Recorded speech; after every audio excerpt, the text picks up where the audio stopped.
I'm Dr. Margaret Kontras Sutton of Sutton Dermatology and Aesthetics. Did you know that skin cancer is the most prevalent of all cancers and that over 1 million Americans will develop skin cancer every year? Develop a regular routine to inspect your body for any skin changes. If any growth, mole, sore, or skin discoloration appears suddenly or changes, please call Sutton Dermatology and Aesthetics to schedule a skin check.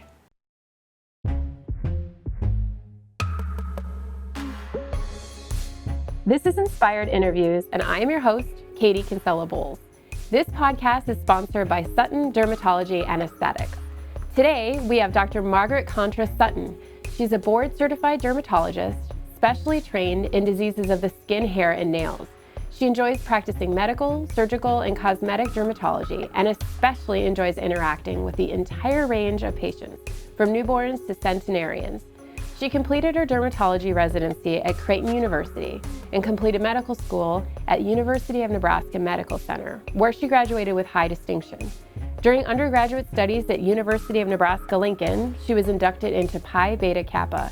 She was also an inaugural member of the Scarlet and Cream Singers.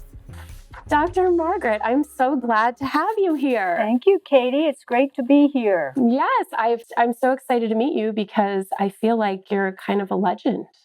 Well, I don't know about that, but I'm happy to be here and share some of my experiences. Yes. Well, the one experience that I found quite fun, and it may be because of how much time my family spends at Screamers, is that you were part of the inaugural Scarlet and Cream Singers group. Yes. And I thought it'd be fun to tell the audience about what Scarlet and Cream is. Sure. Scarlet and Cream is a group of singers that were hand-selected by the director, Ray Miller, who was the choral director at UNL at that time. And the purpose was we were ambassadors. We were sponsored by the Alumni Association. So our purpose was to go out and entertain at alumni banquets and functions and be a transition from the current UNL students to those alumni. And I really learned a lot being a performer in that group. Yeah, I love to hear about that. So you were just starting college? I was just starting college, and this was a group that no one had ever heard of, so it was a little bit risky to do this, but I'm so glad that I did. I was in it for 2 years. And I found that in year 3, it was just too much to do my pre-med studies and to continue because there was a lot of travel involved. We would go to alumni groups all over the Midwest. But I learned so much, and I'm really glad that I put that extra time in because being a performer is about being happy when you're performing and smiling, and then most importantly, relating to your audience. And many times I would pick out one person in the room and just sing to them. And I think that emotion that was coming out was valuable for the entire room. But I learned a lot about interpersonal communication. And then, of course, it's like being on any team. You're part of a team and you're traveling. And so you learn how to get along with other people, even though you might be hungry or tired, but you're part of a group and you just kind of have to learn to live with others. Yeah, that's great. I talked to someone, Stacey Haas, in an earlier episode about sports. And a little different, but it really is true. The lessons of being with a group, people you might not know very well from the beginning. Yes. Yeah, the dynamics for sure. And in a diverse group, but also an adverse situation because of travel and so on, you may not be in your comfort zone, but yet you still have to get along. Oh, yes, going to new places all the time. Yeah. Oh, that's great. Thank you for sharing that with me. Thank you for asking about it. So I want to know what it was like when you were building a business and a brand and also being a mother at the same time. How was that balancing act? Well, of course, at the time, I had no idea what I was building. Right. We were very, very small scale. I was entirely by myself. And by that, I mean I was the only provider in clinic. I had a few very dedicated core individuals that were part of my staff. And I would have to say, one or two of them are still with me these 30 plus years later. So I had no idea what I was about to do, and maybe that's good. Right. I did carve out time for my family. Luckily, I was in a specialty where I could schedule my work to some degree. And at child number 3, it became quite evident that I needed a partner. So that's when I just pleaded with one of the residents that I had trained with, Dr. Robin Ryan, for her to come join me. And I asked her after child 1 was born, and she said, "No, I'm busy. I'm at Creighton." I asked her after child 2 was born, and she says, "No, I'm busy.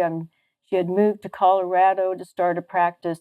And finally, after child 3, she said, "Okay." So that's how it started. Um, so I would say finding really good people to help you would be a core value at that time. And then starting out small and then building gradually to match up what time and energy I had to give to the practice. So at that time, it's not like your goal was someday to have a giant facility on 56 in Pine Lake. That wasn't, you were just baby steps moving Just forward. baby steps, right. And I do have to say, I had a very nice arrangement because my husband is an ophthalmologist. And our very first office, it was he as the only provider for his specialty and myself. And we shared a central check-in office. And it was very, very mom and pop and small potatoes. And that just grew and grew. So we had no idea what we were about to do, and that's probably good. Right. I understand that. And you were both in the same house. Exactly. Yeah. Yes. Bite off what you can chew. Yes. Dr. Margaret, you have 3 daughters Yes. who have followed in medicine. Yes. And I would like to hear what it was like when they started down those journeys for you. Well, I think that having a father in medicine and a mother in medicine, and many of our dinner conversations revolving around events in our practice and interesting cases, that was the impetus for them to be interested in medicine. And it was fun to see them go down that path. Um, they spent a lot of time in both specialties. They spent summers in my husband's office and some summers in my office assisting, not in a medical capacity, but in things that they were able to do. And so they had a lot of exposure. And I think they went back and forth. At times they were interested in ophthalmology, but I was very fortunate to get the oldest one and the youngest one to join me in dermatology. And then our middle daughter is a psychiatrist, and she works at UNL in helping UNL students with mental health. So proud of all 3 of them. Yes, I'll bet. That's fabulous. There's 2 daughters that are in practice with you. Yes. How have they influenced the practice? So they have both gone on to something called a fellowship, and that's something that you do after residency. So it's a whole nother year of additional training beyond what I had. And they did fellowships that really honed their surgical skills and the way they handle skin cancer surgery. So that's it's like a subspecialty within the specialty of dermatology. So they bring a lot to the table. Besides being very recently trained, they have this extra training, and just their youth, their enthusiasm. And I think it's comforting for the office to know that there is a succession plan Mm. and that their jobs are secure because Dr. Lee and Dr. Liz will hopefully be around a long time. Yeah, that makes sense. Mm-hmm. I know you're really proud of their accomplishments within Yes. medicine. I was wondering what they've taught you outside of that. I learn from my kids all the time, so I love hearing about this. Well, all three of the daughters are excellent mothers and parents. So I am revisiting how they balance their personal life and their professional life. They're all three very dedicated to their patients, so I'm very much enjoying watching that. I was at a cocktail party this weekend and I had an acquaintance come up to me and say, I just want to tell you that your daughter fought for my grandson to be able to get the medication that he needed because at first his insurance company denied it. And she went to bat for him and fought for him, and it's been life altering. Mm. So things like that, stories like that, just make me feel so happy that I am associated with them. Yeah, I learned from you. I will tell you something. I have a family member who had a procedure done there, and he had someone fight for him as well. Really. He did. It's unfortunate that it has to be that way. Well, yeah. But this was 2021. And I remember you were a household name, because my family was here during the pandemic. And so it's true. I mean, there's definitely a culture there. Thank you. Yeah. And I actually wanted to ask about that. I know there's a culture of excellence that you're proud of and that you work towards. How do you maintain that? That's a great question, and I hope we can maintain it. I think it starts with defining core values, and that can be something that's done as a group and ongoing because they're probably evolving and changing. So once those core values, which in our case are things like excellent patient care, excellent customer service. Once those core values are established, then the entire organization needs to embrace them.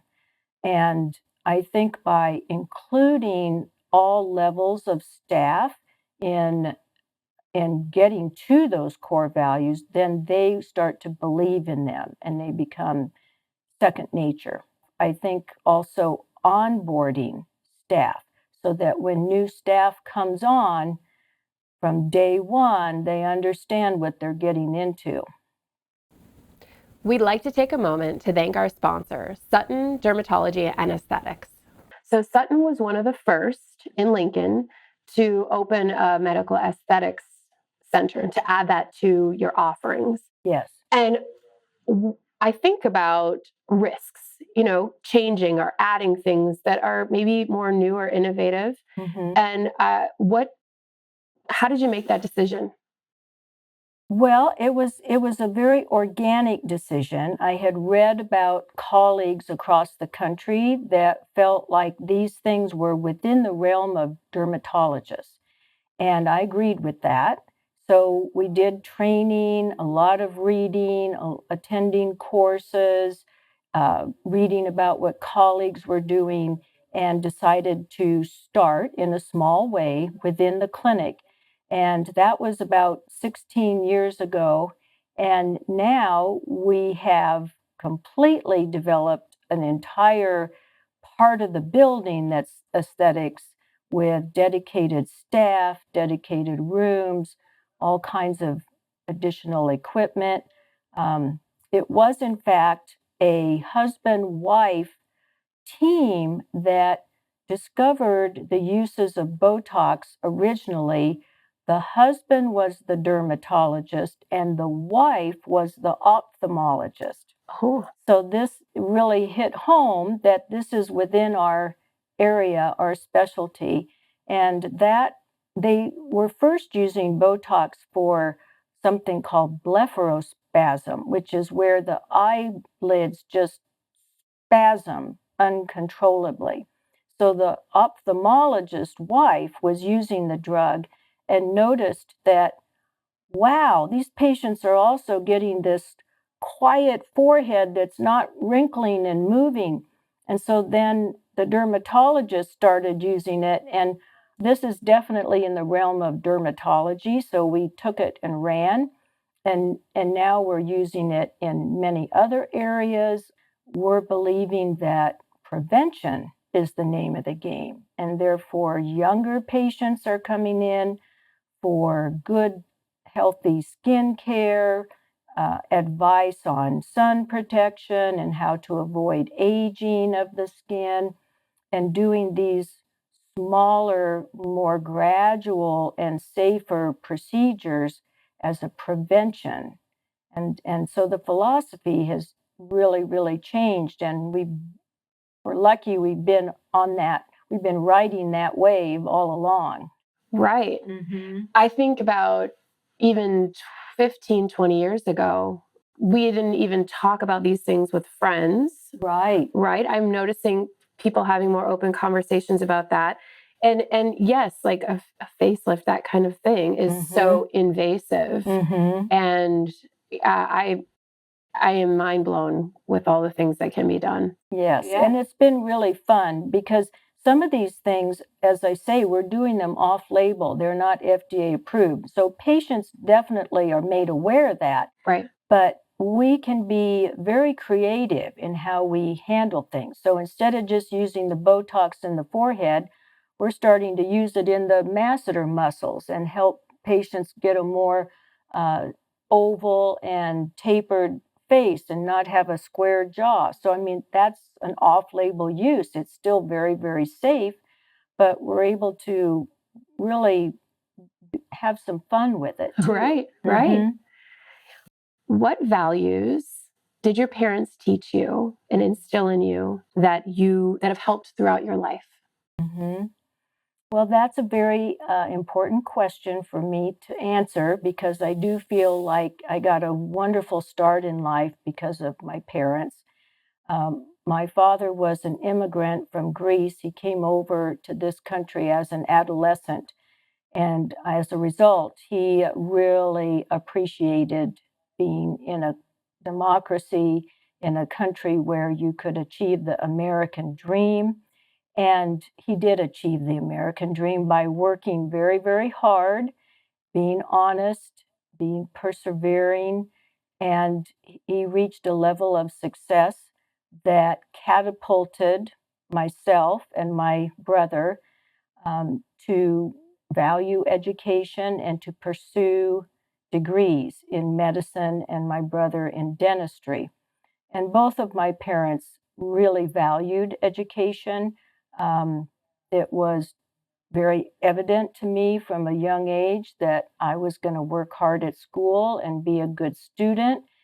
They gave me role models in others in the community and I mean, they themselves were not graduate students, but they gave me role models to emulate. And I knew from high school that I wanted to be a physician.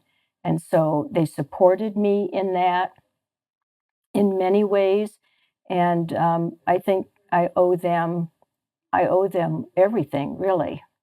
I think it's really cool that they brought other adults into the fold too, that they Yes, trusted another adult that could be part of your support system. yes. Yeah. My parents, I realized, worked hard to do that with a couple people when I was younger who I've just become even closer to. But those are the people who had a lot to do with my success, and not just professional, just being a good human and Mhm. having good values and Yes, working hard. yes. Yeah. What advice do you find yourself giving? Wow.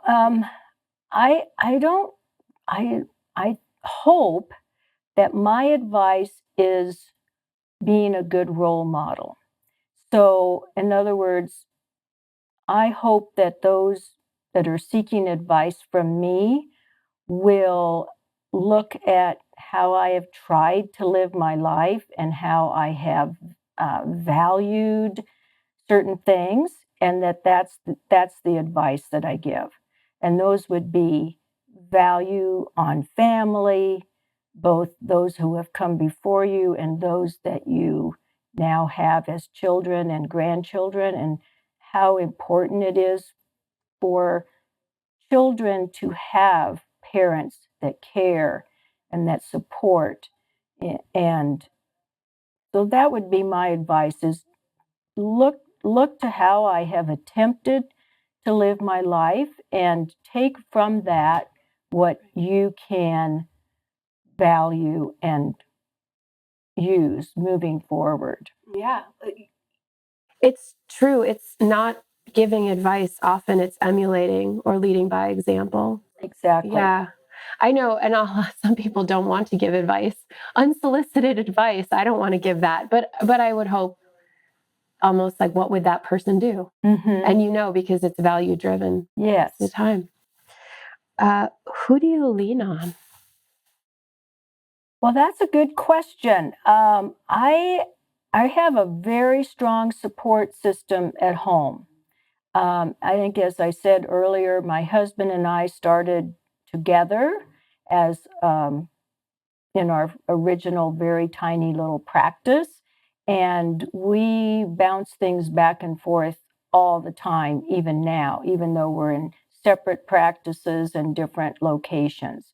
And of course, my family is very, very involved in my life in every way. So I would have to say it's my immediate family, the 3 daughters, and now their husbands, and my husband. And I feel like they have so much support for me, and it goes the other way too.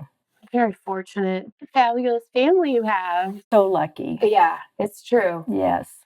What now, since a lot of you are working together, is there any advice you can offer about working as a family in the same building? Well, it's a work in progress, of course. Right now, with Dr. Lee and Dr. Liz and myself kind of being the 3 owners of our practice, it's been a learning experience, because for such a long time I was the managing partner, and I really would bounce things off Dr. Ryan, my previous partner, but I was the managing partner, so I could pretty much make decisions.